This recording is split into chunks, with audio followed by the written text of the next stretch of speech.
Hello à tous, j'espère que vous allez bien ce soir. Ici il fait un peu fraîchot, même s'il y a eu une belle lumière et un beau soleil toute la journée. Alors, des petites nouvelles. Je suis à mon jour 83 du défi intuition. Et donc, je vais, bon, la vie va, quoi. J'ai eu une petite semaine un peu ronchon, pas mal procrastiné. Est-ce que c'est les conséquences de mes réaménagements qui ne sont toujours pas achevés, vu que j'ai toujours pas d'aide musclée pour m'aider à accrocher mon fameux miroir. Mais bon, l'essentiel est là. Alors, je vous avais dit dans ma dernière vidéo que j'avais quand même programmé une séance, un atelier donc pour ce week-end, et j'ai une élève. Donc demain, j'ai atelier. Donc voilà, et mon défi d'hier, c'était prendre conscience des énergies. Attends, je vais relire la phrase exacte. Je prends conscience du monde qui m'entoure et du monde intérieur, de mon monde intérieur. Et tout ça m'a amené, effectivement, ça tombait bien parce que ma maman m'avait demandé que je l'accompagne dans une grande surface, enfin un centre commercial, pour acheter un nouvel ordinateur, le sien ayant fini sa vie ou à peu près. Et donc c'était prévu, voilà, donc nous sommes allés ensemble acheter l'ordinateur, nous l'avons ramené chez elle, et je l'ai configuré, et tout ça a pris à peu près les 2 tiers, enfin, l'après-midi et la soirée. Et donc, ça m'a permis d'observer bon, le monde extérieur. Je me suis contenté de regarder comment les gens étaient, ce que je ressentais par rapport à certaines personnes. Alors, je remarquais que certaines personnes avaient l'air très fatiguées, d'autres étaient totalement, il y en avait même qui étaient carrément endormis. Enfin, j'ai bon observé comme ça, simplement, et j'étais tout à fait neutre en ce qui me concernait émotionnellement. Et puis, j'ai pu aussi me confronter à l'énergie de ma mère, qui est tout à fait...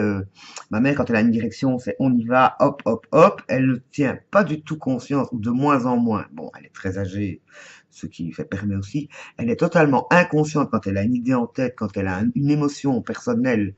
Elle y va comme elle veut, et elle ne tient absolument pas compte de ce qui est autour d'elle. Alors moi, je riais parce que elle marche très vite, et puis après elle est épuisée, évidemment elle marche avec une canne, et elle décide des choses, tac, tac, tac. Bon, moi je m'étais mis en mode, je te suis maman, et donc je suis à ton service. Et puis, bon, c'était assez sympa, hein, je veux dire, ma mère n'est pas quelqu'un qui engendre de la mélancolie, ni qui est ronchon du tout.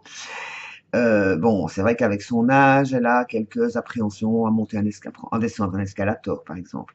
Donc, ben là, je lui tenais la main, elle dit, j'ai peur. Je dis, oui, je sais. Elle dit, avant, j'avais pas peur. Je dis, je sais, mais bon, allez, un, deux, trois, on y va. Et puis, la fois d'après, elle a tout à fait oublié qu'elle avait peur, et hop, elle a descendu le suivant, elle s'est même pas rendu compte qu'elle passait dedans. C'était comique comme tout. Je lui ai fait remarquer, d'ailleurs, je dis, eh ben, et alors, t'avais pas peur? Elle dit non, elle dit, j'ai respiré un grand coup et j'y suis allée. Ben, tu vois. Et puis, bon, ben, nous sommes rentrés chez elle. Et alors là, c'était assez comique parce que, bon, ma mère, ce qu'il y a par rapport à l'ordinateur, c'est que elle est tout à fait à l'aise sur le net et tout ça. Elle a ses petites habitudes sur Facebook, ses jeux, ses mails, tout ça. Et donc, il fallait que je configure toutes ces choses. Mais cet ordinateur était, bon, c'est un tout nouveau, c'est pas ça. Mais bon, au niveau d'Internet, il y a eu quelques soucis, donc j'ai dû appeler le helpdesk. Bon, je me suis retrouvé face à des techniciens toujours adorables. Il faut reconnaître que de ce côté-là, chaque fois, ça se passe toujours très bien. Qui m'ont sorti de là, donc j'ai continué tout seul, toute seule. Mais ce qu'il y a, c'est que ma mère, c'était drôle, parce que quelque part, ça l'agace tellement, ça l'inquiète tellement de pas comprendre, alors quelque part, elle me sabote sans se rendre compte. Elle vient me poser une question. Et là, je voudrais bien que ce soit comme ça, oui. Alors moi, je lui demande, tu préfères que ce soit comme ça, ou c'était comment que tu aimes le mieux? Et puis, elle me répond en étant déjà dans une autre pièce, donc je comprends pas ce qu'elle m'a dit. Je dois que je l'ai rappelé, maman, j'ai rien compris. Ou elle vient, elle me pose une question, et quand je vais lui répondre, elle est déjà partie. Donc elle vient à côté de moi parce qu'elle veut collaborer, contribuer, mais ça la panique tellement ou ça l'agace tellement qu'elle s'en va et elle s'épuise, mais totalement, quoi. Et à un moment donné, moi j'étais dans un nœud entre Microsoft, Google et Google Chrome, j'essayais de me rappeler tout ce qu'elle devait et qui devait être prêt avec les bons boutons pour qu'elle n'ait plus qu'à faire clic dessus. Et puis, allez, maintenant on arrête, hein. Arrête-toi, hein. On va aller manger, hein. Je dis, oui, d'accord, maman, mais je termine ce que je t'occupais, sinon je vais oublier. J'avais une tête, j'avais des tiroirs ouverts dans tous les coins.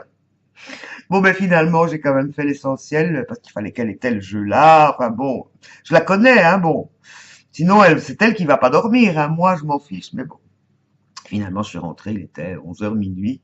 Bon, elle m'a offert le taxi. Et alors, encore, dernière observation. Le taxi s'est trompé. Parce que maintenant, c'est grave. Et ça, c'est ça qui nous a... Elle et moi, on s'est quand même... On en a parlé d'ailleurs de ces espèces d'automatisation, de sécurisation permanente, que ce soit sur le net ou même dans la vraie vie, que ça, enfin, en tout cas, elle, chez elle, ça la marque très fort, bon, parce qu'il y a un décalage par rapport à, bon, j'ai quand même 25 ans de moins qu'elle, mais c'est vrai que le taxi, par exemple, avant, il sonnait à la porte. Maintenant, il téléphone. Ils ne sortent plus de leur voiture, quoi. Ça, c'est pour des questions de sécurité, terroriste, c'est ce que je sais, moi. Et donc, on téléphone. Donc, moi, je téléphone d'abord pour appeler un taxi. Puis, le téléphone sonne pour dire que la personne, le taxi est devant la porte. Je descends, pas de taxi. Je remonte, le téléphone ressonne pour dire, mais voilà, vous n'êtes pas là. Je dis, ben, vous non plus. Et puis bon, il s'était trompé d'adresse, en fait. Puis bon, les choses se sont arrangées. Et alors ma mère, ah, mais c'est quand même scandaleux. Ah, mais je dis, maman, je dis, je devais observer les énergies extérieures et intérieures aujourd'hui. Observons, observons. Finalement, j'ai tourné ça à la rigolade.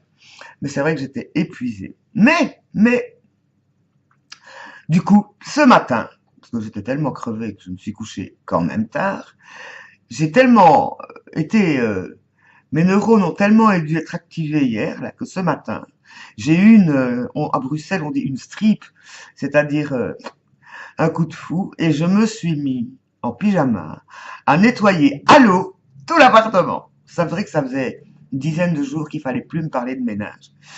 Mais c'est probablement parce que demain, j'ai mon atelier et que je tiens à ce que mon lieu de vie soit présentable. Et donc aujourd'hui, qui est donc mon 83e jour, c'était... nanana, c'était quoi? Ah oui, je devais être avec mon enfant intérieur, c'est ça. Je devais être accompagné de mon enfant intérieur et lui donner un nom. Bon, alors le nom, c'est pas compliqué. Enfin, c'est pas un nom qu'on m'a donné. C'est un nom que je me suis donné moi, assez jeune. Donc c'est Lénou. Lénou, c'est en fait le nom que je me suis choisi quand ma nièce est née. Quand ma nièce est née, donc j'avais 24 ans à peu près, je me disais, j'avais pas du tout envie que ma nièce m'appelle tante Hélène ou tata Hélène ou enfin bon, je me trouvais trop jeune à l'époque pour m'entendre déjà tante, c'était dur. Bien que je sois heureuse d'être tante, mais j'avais pas envie qu'on m'appelle tante. Moi, ça faisait vieille, quoi. Et donc, je me disais aussi tante Hélène ou tata Hélène pour un petit bout qui apprend à parler, pas évident. Et donc, c'est comme ça que donc c'était tante Lénou, n'est-ce pas? Et puis Anissa, donc, qui est ma nièce, l'aînée de mes nièces, elle m'appelait Talénou. C'était donc Talénou. Et puis, mais après ça, effectivement, des gens dans mon entourage proche m'ont appelé Lénou, donc des amis, des amoureux, des copines. Et c'est d'ailleurs été un de mes premiers pseudos sur Internet. Donc voilà, la petite fille intérieure, c'est Lénou.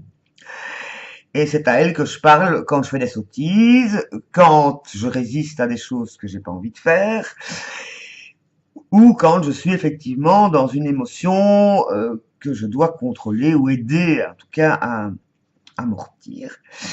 Et donc, la petite Lénou, elle était toute contente, parce que la petite Lénou, évidemment, elle ne peut faire des sottises que quand les choses bien sont faites, hein, parce que je l'éduque quand même un peu, la petite Lénou, hein. Et la petite Lénou s'est dit, chouette, on va pouvoir jouer cet après-midi, on a vite fait tout le ménage. Et effectivement, j'ai fait de la résine et je me suis bien amusée. J'ai fait quelques petites expérimentations. J'ai donc aussi achevé ce que je voulais faire, parce que j'ai encore une autre idée, n'est-ce pas? Pour les courriers du cœur, il y a une partie qui est achevée, il y a une autre partie qui est en train de sécher. surprise, surprise. Et puis j'ai fait quelques tests avec des couleurs différentes, des eaux, des à l'huile, des à l'eau, des à l'encre. J'ai touillé, enfin bon, j'ai dû faire attention parce que la résine, l'air de rien, il faut être extrêmement concentré, détendu pour ne pas faire de gestes maladroits, avec une angoisse que ça prenne alors qu'il y a encore des gouttes. Enfin bon, donc pendant 2 heures, là, j'ai joué. J'ai joué, petite Lénou a joué. Et je suis bien contente. Et après, petite Lénou, toujours dit, et maintenant, plus rien. On va jouer sur Facebook, et puis on va écouter les histoires du défi, parce que quand je suis sur le défi, moi, c'est comme si j'étais devant la télé, hein. Je dis, ah, c'est l'histoire d'une telle, et la suite du feuilleton, et la suite, et la suite. Je suis totalement accro, addict au site du défi. Donc voilà, mes dernières aventures. Je me rends compte que ce cahier, je l'ai parcouru déjà. Il me reste plus beaucoup de temps avant la fin du défi. Et que voilà, quand je devrais revisiter mes intentions, je suis pas du tout certaine que je les aurais menées à bien. En tout cas, il y a des choses qui ont avancé quand même. Mais j'ai eu une petite semaine un peu déprimée là. Enfin, déprimée, c'est un grand mot, hein, mais oui, effectivement, un peu de tristesse, de lassitude, de fatigué, de toujours ressasser les mêmes difficultés à mener des projets, à envisager des choses à long terme, à être de temps en temps malgré tout envahi par ce qui se passe dans le monde et des choses qui me rendent complètement, comment dire, désespérée et impuissante. Et c'est surtout ça, je pense, qui peut parfois me faire mal à mon cœur, à mes tripes, c'est mon impuissance. Alors après, bon ben, pour me remettre d'aplomb, ben je regarde en haut en disant bon l'univers, faites en sorte que ça aille mieux pour celui-là, celle-là, ceux-là, et je fais de mon mieux de mon côté. Bon, voilà, quoi. Mais c'est vrai que de temps en temps, c'est lourd, cette impuissance. Et aussi cette restriction de possibilités que je ressens de plus en plus. Bon, parce qu'il y a la précarité de plein de gens, dont moi. Et encore, je suis une privilégiée, je trouve. Et puis, il y a effectivement la peur qui prend de plus en plus d'ampleur parmi des gens qui ne sont pas en conscience, comme on dit, ou même en conscience, qui n'arrivent pas à passer outre. Moi, j'y arrive très bien parce que j'ai la possibilité de me protéger, de m'isoler dans un cadre agréable et voilà. Mais bon, en ça, je suis vraiment privilégiée d'être en bonne santé relativement encore. Et donc voilà, mais c'est vrai que je sens autour de moi l'inquiétude et c'est vrai que quand je suis dans les transports en commun, par exemple, je ressens une énergie générale dans laquelle je ne peux pas dire qu'elle m'atteigne réellement, parce que j'ai probablement fini par apprendre à me protéger, de gens qui sont de plus en plus isolés dans leur bulle. Dans les transports en commun, c'est très visible. Les gens ne s'expriment pas, ils ont un visage très neutre, sauf parfois quand deux personnes se parlent, où là, elles sont dans une bulle à deux, on va dire. Et là, c'était un moment fin de matinée, quand j'étais dans les transports en commun, il y avait ni foule, ni mouvement de foule extraordinaire. Donc les gens sont plus ou moins, on va dire, détendus. C'est pas le matin ou lever ou rentrer à la maison, c'est en milieu de journée. Mais je suis quand même je suis très très vite, comment dire, atteinte énergétiquement. Donc je sais me protéger de la foule ou de l'ambiance des gens, quoi. Et je sens cette espèce de lourdeur. Voilà quoi. Bon voilà, donc j'y ai fait face tout simplement, donc j'ai observé. Et voilà, donc demain j'ai atelier. Alors c'est assez chouette parce que la personne qui va venir, au début je croyais que c'était un homme puisque c'était un pseudo masculin.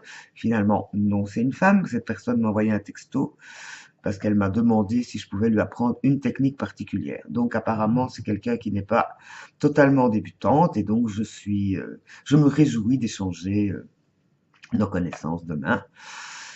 Et donc une longue journée m'attend demain, d'enseignement, de transmission, d'échange, et voilà, je m'en réjouis. Donc, ah, mais je suis déjà quand même à 14 minutes. Oh là là là là là là. Jamais je ferai des vidéos courtes. Jamais. Bon, ben, je vous laisse, hein. Bonne soirée ou bonne fin de soirée. Et à tout bientôt. Bisous.